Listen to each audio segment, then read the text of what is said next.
Hey guys, so today, or tonight actually, because it's Monday night right now, I wanted to do a video for this week, just because we have some stuff going on for the church that I wanted to make sure I had time for.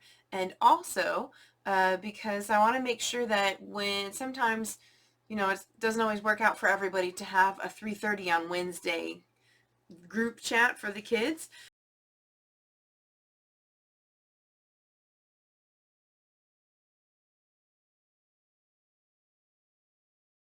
That way you can kind of do it whenever you have a chance. Okay?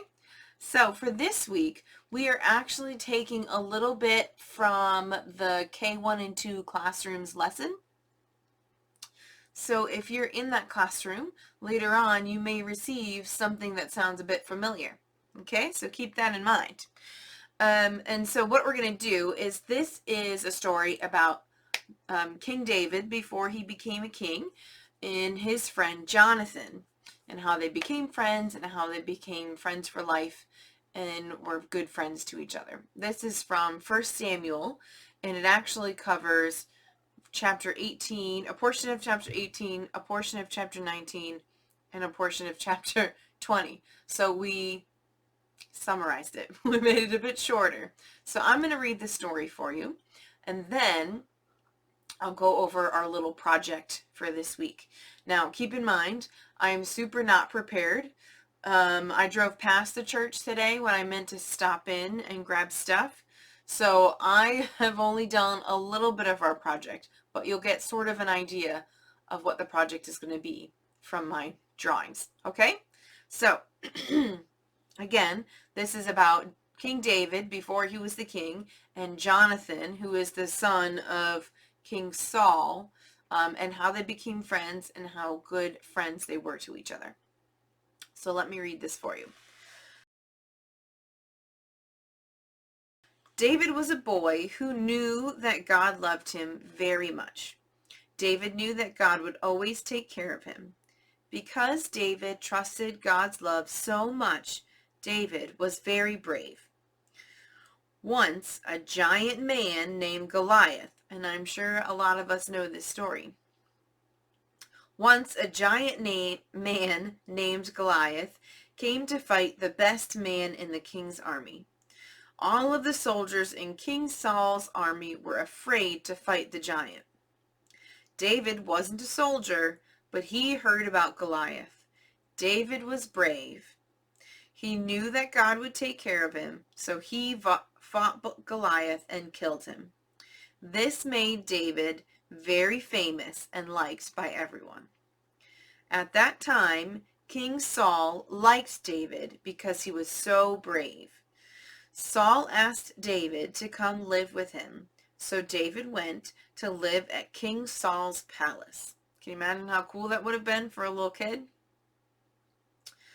The king's son, Jonathan, started being friendly to David. Jonathan did things for David that showed he wanted to be David's friend. Jonathan took off his own coat and gave it to David. Then Jonathan gave David his sword, bow, and belt. They were very nice gifts. Jonathan gave David these gifts because he loved David and wanted to be David's best friend. David accepted Jonathan's coat, sword, bow, and belt. David knew that Jonathan would be his friend for a long, long time. He was glad to have Jonathan as his best friend. Once, Jonathan was talking with his father, King Saul. Even though Saul was unhappy with David, Jonathan told his father why David was a good friend. Jonathan talked about some of the things David did very well. Jonathan showed he was a good friend by saying nice things about David. Jonathan was a best friend to David. He loved David like he loved himself. David also knew how to be a friend. David showed his friendship by promising to always be kind to Jonathan and everyone in Jonathan's family. David made this promise to Jonathan because he wanted to be his friend for a long time. Jonathan and David both knew that God would make David the king someday. Jonathan knew David's promise would be very important for his safety when David became king of Israel. And David showed he was a good friend by keeping his promise for the rest of his life. David and Jonathan knew how to be friends. They treated each other very well. God teaches us how to be friends to others by telling us about David and Jonathan in the Bible. So once I was talking to my dad, and he told me that the way that his parents taught him appropriate behavior was by telling him or showing him good examples, people who they thought were good examples of good behavior. And if somebody was doing something they didn't like, they would also point out that that wasn't good behavior. So you'll notice in the Bible sometimes when you're reading some of these Bible stories that God tends to do the same things. The authors also talk about good behavior and bad behavior because they want us to know what the difference is. They want us to know what good behavior looks like, which is David and Jonathan being really good friends, and what bad behavior looks like, which David also did later on. So we're not going to focus on that now. What we want to focus on is the good relationship, the good friendship.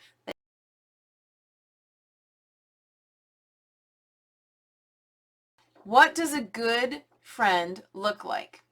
Okay, that's your first question. So I drew a picture,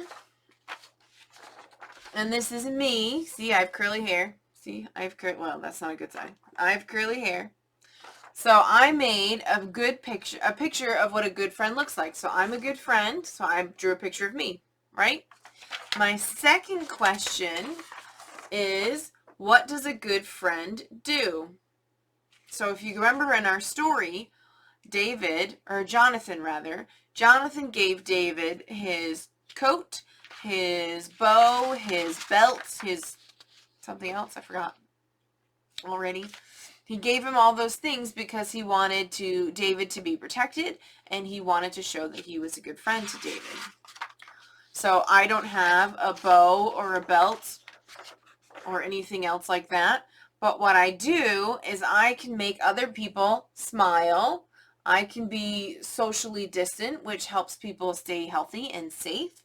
I can make sure that I'm still connecting with people. I can be caring. This side.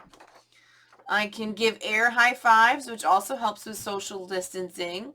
And sometimes I give gifts. I like to be affirming, which means that I'm saying encouraging words and building people up. I show compassion.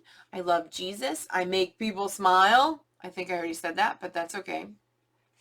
So what you guys are going to do is you guys are going to draw a picture of what a good friend looks like. And of course, I think you guys are all good friends. So you can draw pictures of yourself, or you can draw pictures of somebody else that you think is a good example of a good friend.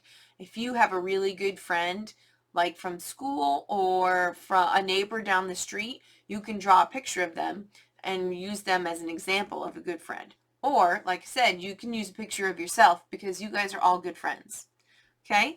And then we're going to draw or write all the things that make them good friends around the outside of our picture. Okay? That's part one of our crafting time with Manda.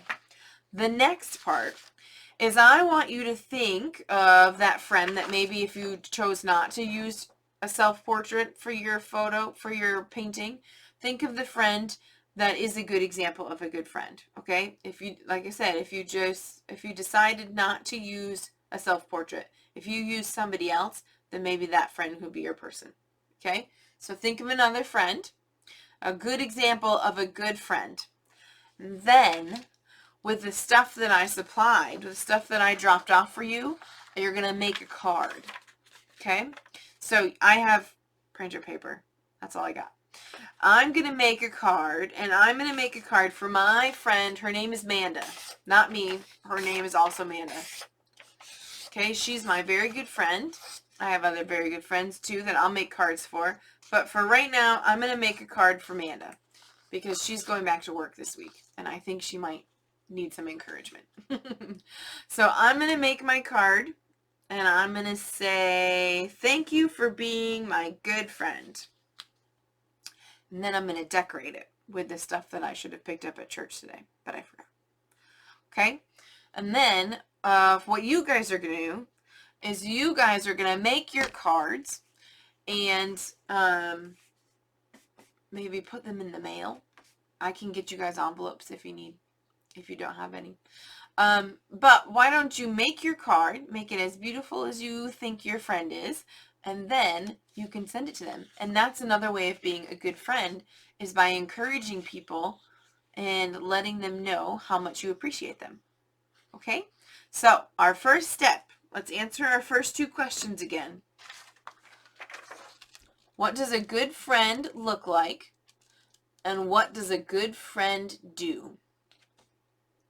And that's how we got my crazy-haired self-portrait and the things that I do that I think makes me a good friend. And then, once I've done that, I'm going to make my card for my friend Manda, who's going back to work this week, and I think she needs some encouragement. Now, I want to see your cards too. So, at the end, when you're done, show your photos to show your cards to your mom and dad, and we'll have them, you can email them to me, or you can put them on this community Facebook page, the private one, so that we can all share and celebrate how much of a good friend you are. Okay? I'll talk to you guys next week.